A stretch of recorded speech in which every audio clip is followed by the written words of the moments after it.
Hello everyone, it's me, Mrs. Collier. We are going to start our Flat Stanley book today.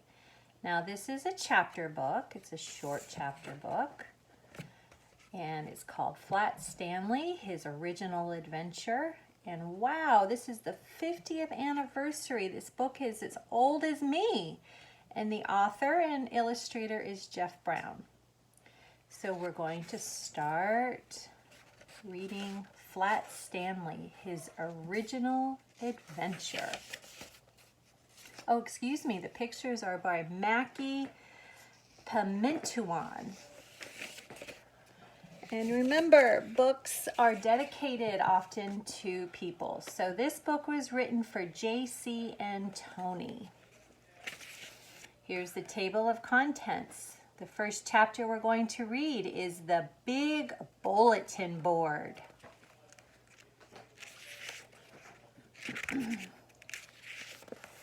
The Big Bulletin Board. Breakfast was ready. I will go wake the boys, Mrs. Lambchop said to her husband, George Lambchop. Just then, their younger son, Arthur, called from the bedroom. He shared with his brother Stanley. Hey, come and look, hey!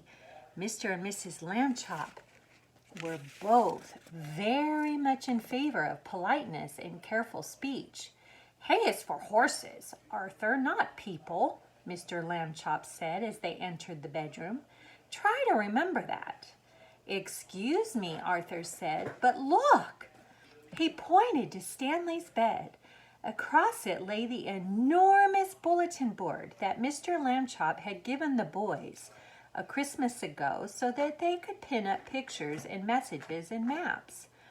It had fallen during the night on top of Stanley. But Stanley was not hurt. In fact, he could still have been sleeping if he had not been woken by his brother's shout. What's going on here? He called out cheerfully from beneath the enormous board. Mr. and Lambchop hurried to lift it from the bed. Heavens, said Mrs. Lambchop. Gosh, said Arthur, Stanley's flat. As a pancake, said Mr. Lambchop. Darndest thing I've ever seen. Let's all have breakfast, Mrs. Lambchop said. Then Stanley and I will go see Dr. Dan and hear what he has to say. In his office, Dr. Dan examined Stanley all over. How do you feel? He asked. Does it hurt very much? I feel sort of tickly for a while after I got up, Stanley Lambchop said, but I feel fine now.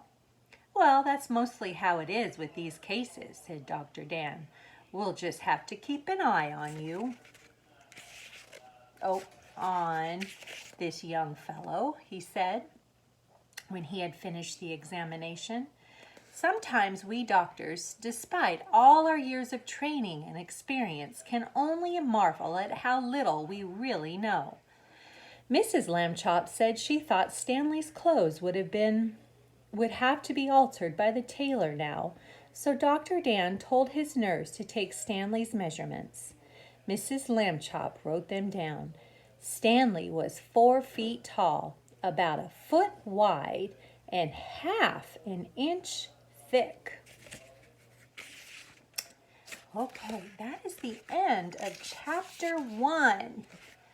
I'm going to put a little bookmark so we can continue reading tomorrow. And here is my flat Mrs. Collier. Hi, boys and girls. You should have gotten me in the mail by now. And you're going to take me on lots and lots of adventures. Now remember, you're going to write about it every day. You can put me in funny places, be creative, and upload to me pictures and your awesome writing. I cannot wait to see where I get to go with you guys. So start today and have fun with this. See you tomorrow.